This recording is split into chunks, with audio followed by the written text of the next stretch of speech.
હવે વાત કરીશું કાશ્મીર નીતિનો કમાલ।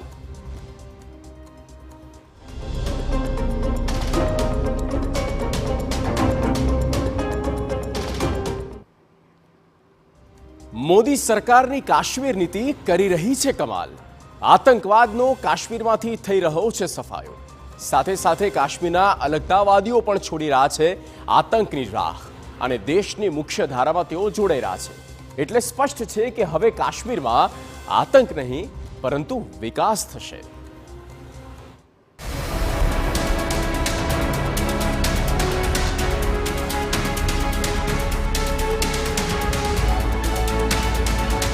અલગતાવાદીનો હવે આવશે અંત।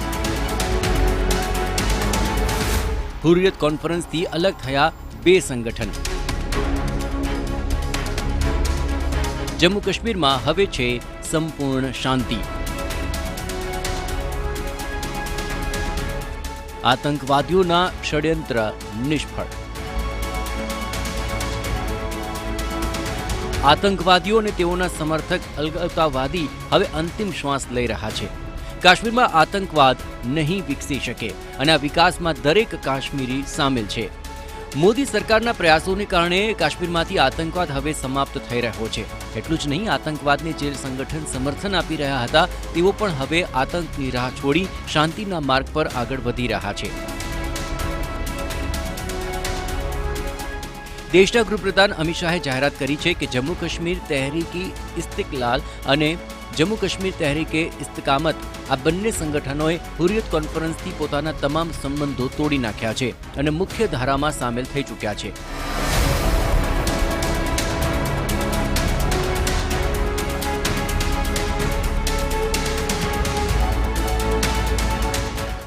એટલે કે હવે હુરિયત કોન્ફરન્સ પાસે ના તો કોઈ સંગઠન છે, ના તો કોઈ નેતા છે અને હવે તો કોઈ સહયોગી પણ નથી। છેલ્લા 10 વર્ષમાં મોદી સરકારની નીતિને કારણે ભારત વિરોધીનો સફાયો થઈ રહ્યો છે।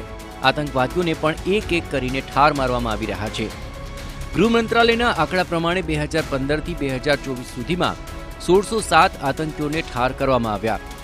2021માં 182 આતંકીઓનો સફાયો થયો।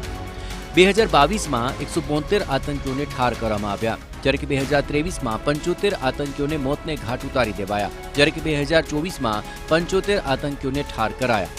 આમ આતંકવાદીઓનો સફાયો થઈ રહ્યો છે અને અલગાવવાદી સંગઠનો આતંકનો રસ્તો છોડી દેશની મુખ્ય ધારામાં સામેલ થઈ રહ્યા છે। એટલે કે હવે કાશ્મીરમાં આતંક નહીં પરંતુ વિકાસની ગુંજ સંભળાઈ રહી છે।